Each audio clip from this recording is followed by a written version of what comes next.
दोस्तों आपके लिए एक गजब की एक्टिव से पैसिव चेंज करने की प्रैक्टिस वर्कशीट लेकर के आया हूं। ये केवल अफर्मेटिव सेंटेंस की प्रैक्टिस वर्कशीट है। तो आइए बिना किसी देरी के इन सेंटेंसेस को पैसिव वॉइस में चेंज करना सीखते हैं। देखिए, आपके सामने पहला सेंटेंस दिया है, द टीचर टीचेस इंग्लिश। ठीक है, तो सबसे पहले इस सेंटेंस में हम पहचानेंगे कि ये कौन सा टेंस है। इसके लिए हम वर्ब देखते हैं और अगर हेल्पिंग वर्ब लगी है तो हम हेल्पिंग वर्ब देखेंगे।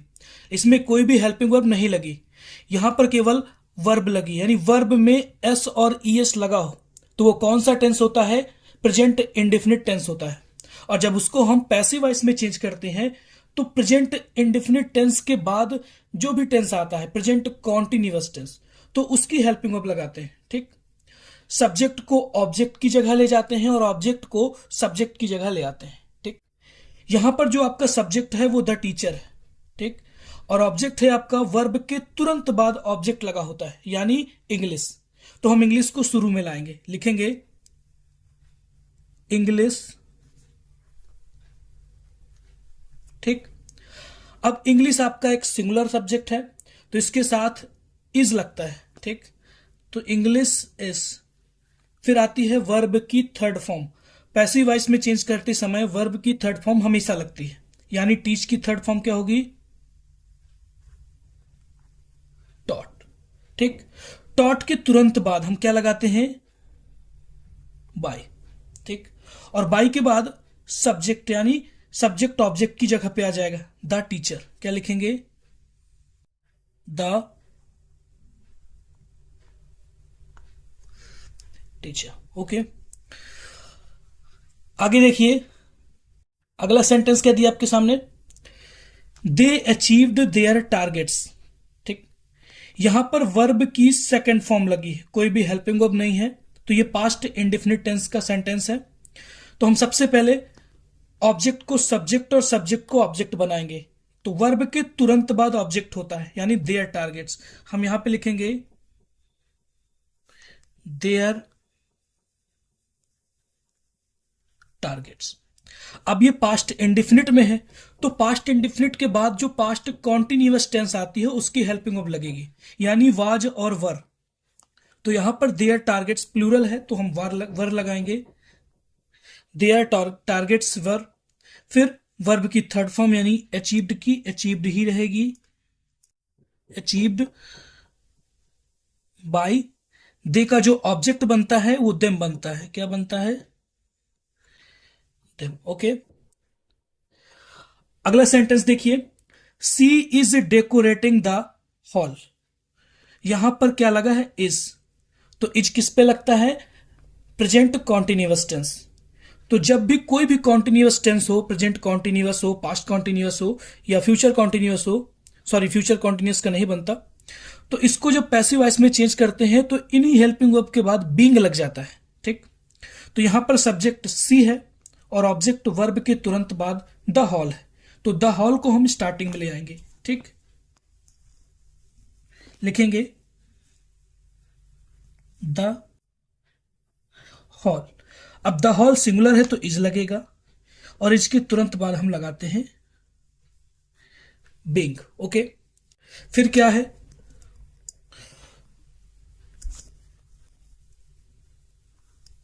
फिर लिखेंगे वर्ब की थर्ड फॉर्म यानी डेकोरेट की थर्ड फॉर्म डेकोरेटेड। ठीक, फिर वर्ब के तुरंत बाद हम क्या लगाते हैं? बाय। और बाय के बाद आपका सब्जेक्ट आता है ऑब्जेक्ट की जगह। तो सी तो आपका सब्जेक्ट है, जब उसको ऑब्जेक्ट की जगह लाएंगे तो सी का क्या होता है? ऑब्जेक्ट हर। ओके, आगे देखिए next sentence, the workers have finished the work. Okay, यहां पे देखिए हैव लगा है, यानी ये प्रेजेंट परफेक्ट टेंस का सेंटेंस है। तो जब इसको पैसिव बनाएंगे तो प्रेजेंट परफेक्ट टेंस के बाद प्रेजेंट परफेक्ट कॉन्टिन्यूअस टेंस आती है, तो उसका हेल्पिंग वर्ब हम यूज करेंगे यहां पे। ओके, तो सब्जेक्ट है आपका द वर्कर्स और ऑब्जेक्ट क्या होता है? वर्ब के तुरंत बाद द वर्क। तो हम स्टार्टिंग में लगाएंगे द वर्क। ओके, अब द वर्क आपका सिंगुलर है तो प्रेजेंट परफेक्ट कॉन्टिन्यूअस टेंस की हेल्पिंग और हैज बीन और हैव बीन में से आपको हैज बीन का यूज करेंगे। The work has been, verb की थर्ड फॉर्म यानी फिनिश्ड, और इसके तुरंत बाद बाई। बाई के बाद क्या आता है? सब्जेक्ट यानी by the workers. Okay, next fifth sentence देखिए।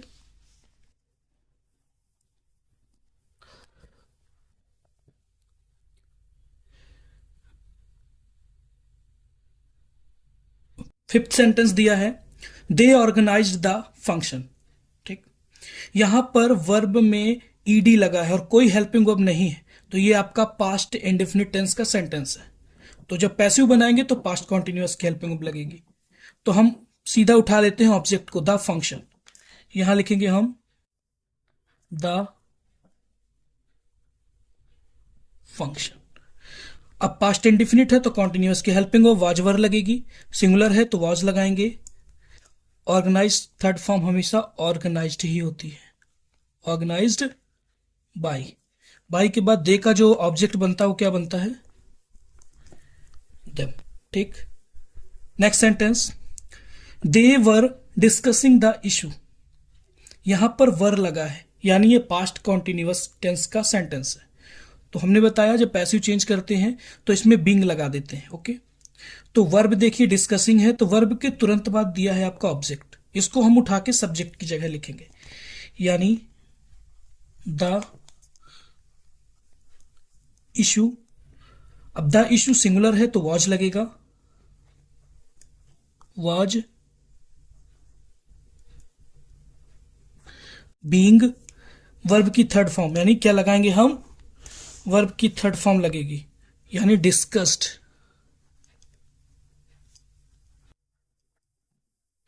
Discussed bye. दे का ऑब्जेक्ट देम। ठीक,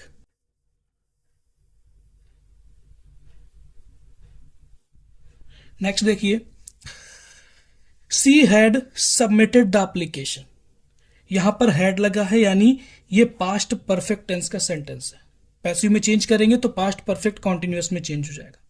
वर्ब के तुरंत बाद देखिए ऑब्जेक्ट लगा होता है द एप्लीकेशन, लिखेंगे द एप्लीकेशन। ठीक, पास्ट परफेक्ट कॉन्टिन्यूअस टेंस की हेल्पिंग वर्ब हैड बीन होती है, तो हैड बीन यहां पे पुट कर देंगे। ओके, सबमिटेड, वर्ब की थर्ड फॉर्म क्या लगाएंगे? सबमिटेड बाय, फिर आएगा आपका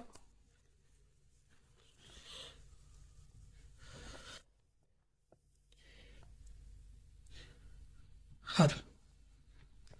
ओके, नेक्स्ट सेंटेंस देखिए, he will repair the machine. Will लगा है यानी ये फ्यूचर इंडेफिनिट टेंस का सेंटेंस है, तो इसको कॉन्टिन्यूअस में बनाएंगे, विल बी या शैल बी लगेगा।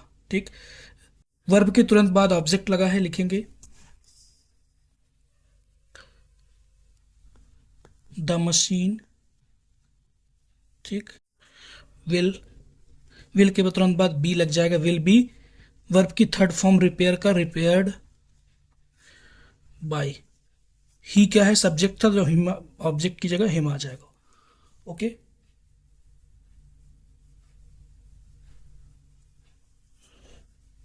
नेक्स्ट देखिए, he had solved the problem. Had लगा है, ये पास्ट परफेक्ट टेंस का सेंटेंस है, तो वर्ब के तुरंत बाद ऑब्जेक्ट लगा है द प्रॉब्लम, तो लिखेंगे द प्रॉब्लम।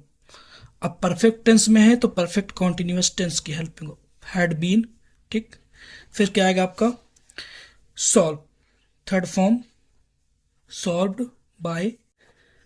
ही का क्या होता है ऑब्जेक्ट? हैम। ठीक, नेक्स्ट देखिए अगला सेंटेंस, आखिरी सेंटेंस आपका बचा है,